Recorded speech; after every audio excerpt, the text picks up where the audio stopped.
Hi friends. చెన్నైలో పారిశుధ్య కార్మికురాలు పద్మ గుర్తుందా మీకు? 45 తులాల బంగారం రోడ్డు మీద దొరికితే పట్టుకెళ్లి నేరుగా పోలీస్ స్టేషన్లో ఇచ్చి అందరి మన్ననలు పొందింది. అప్పట్లో ఆ వార్త చాలా వైరల్గా మారింది. ఎందుకంటే బంగారం ధర పెరిగిపోయిన తర్వాత దొంగతనాలు చేసేవాళ్ళని చూసాం, కానీ ఇలా బంగారం దొరికితే పట్టుకెళ్లి స్టేషన్లో అప్పగించే వాళ్ళు చాలా అరుదుగా ఉంటారని చెప్పాలి. అలాంటి ఒక నిజాయితీని, మంచితనాన్ని ఒక మనిషి గుర్తించి సన్మానం చేస్తే అది నెక్స్ట్ లెవెల్ కదా. ఆ గుర్తించే వ్యక్తి సూపర్ స్టార్ అయితే ఎస్, పద్మని సూపర్ స్టార్ రజనీకాంత్ తన ఇంటికి పిలిచి సన్మానించారు. భోజనం పెట్టి ఒక బంగారు గొలుసు కానుకగా ఇచ్చి ఆప్యాయంగా హగ్ చేసుకుని ఆమెతో కలిసి ఒక ఫోటో దిగారు. రజనీకాంత్కి ఇదేం కొత్త కాదు.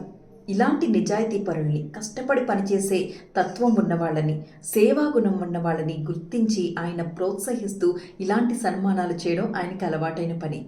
ఆ జాబితాలోకి వచ్చేసింది ఇప్పుడు పారిశుధ్య కార్మికురాలు పద్మ. అండ్ తపాలా శాఖ ఈమె ఫోటోతో ఒక పోస్టల్ స్టాంప్ కూడా రిలీజ్ చేసింది తెలుసా? ఇండియా పోస్ట్ పేమెంట్ బ్యాంక్ ద్వారా ఈమె పేరు మీద 15 లక్షల ప్రమాద బీమా కూడా చేయించారు.